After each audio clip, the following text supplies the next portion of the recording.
Welcome to McPlum, simple solutions served daily. In this video, I will explain how to play college football on Roblox. First, navigate to the Roblox platform and search for games featuring college football. Once you select a game, join a server and begin customizing your player. You will learn the fundamental controls for running, passing, and tackling, which are typically displayed on your screen. Many games offer a brief tutorial to help new players get started quickly and efficiently. To excel, you must grasp the core gameplay mechanics. This includes understanding various offensive and defensive play calls, which are crucial for success. You can choose to specialize in a player position, such as a quarterback throwing passes or a wide receiver catching them. Effective teamwork is essential, as coordinating with your teammates on the field leads to more successful drives and defensive stops.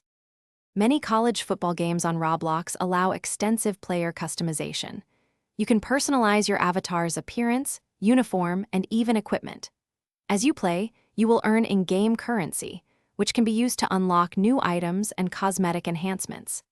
Consistent participation in matches and practice sessions helps improve your players' statistics, making them faster, stronger, and more skilled over time. Engaging with the game's community enhances the experience significantly. Many games feature organized teams and leagues where you can compete against other players. Participating in these competitive environments allows you to test your skills and strategy. Look out for special community events and tournaments, which often offer unique rewards and a chance to showcase your abilities on a larger stage. Thanks for watching. Stay juicy and subscribe.